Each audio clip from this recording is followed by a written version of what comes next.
I call Todd McLean. Mr. Chair, thank you very much. What a pleasure it is to rise this evening in this House and speak after Mr David Bennett, the Member of Parliament from Hamilton East. One of the best speeches I've heard from that member in quite some time.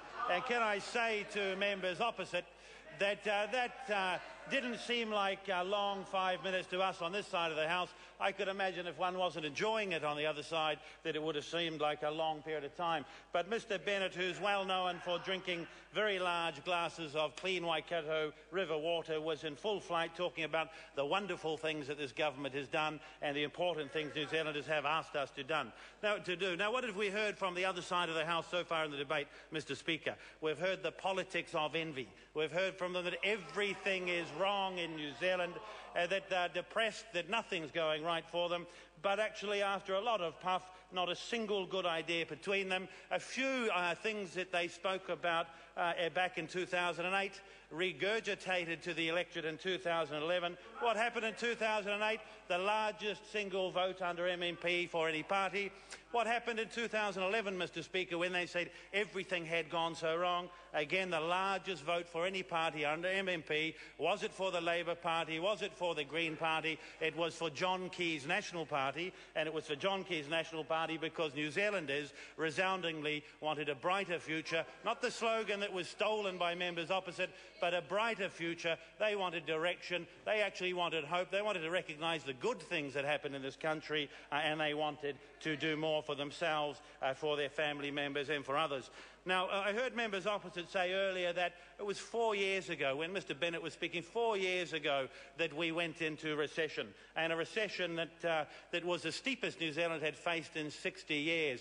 The world's economy was failing, but when we came into government, Mr Speaker, we inherited books that had debt growing, forecasts of debt into the future that were spiralling. Now, members opposite say that's the past. Why are we talking about that? Mr Speaker, if you don't know where you've come from as a country, it's hard to know where you've gone to. And what I've got to say is that over the last 3 years, the national-led government has provided reasonable economic management that New Zealand was in such need of after 9 years of Labour mismanagement of this economy. I can see why they don't want to talk about that for those 9 years, Mr Speaker, but it's a reality, it's a fact, and New Zealanders cast their judgment on that, not only in one election, but in 2 elections. I can understand why they wouldn't want to look at that. So when we took reins of office and the financial crisis had reached its peak in the New Zealand economy, in that year the economy shrunk by 3%, topping off 5 years of historically low growth.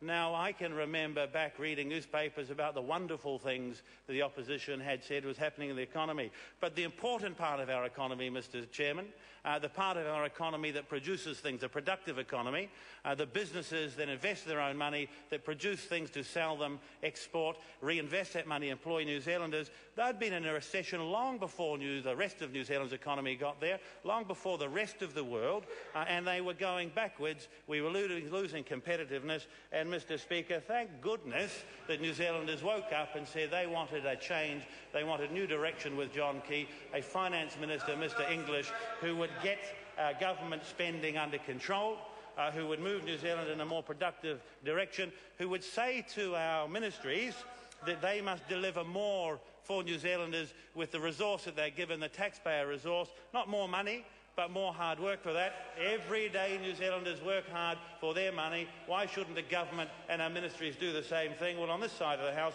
that's important to us. And you know, Mr Chairman, to New Zealanders it's important as well.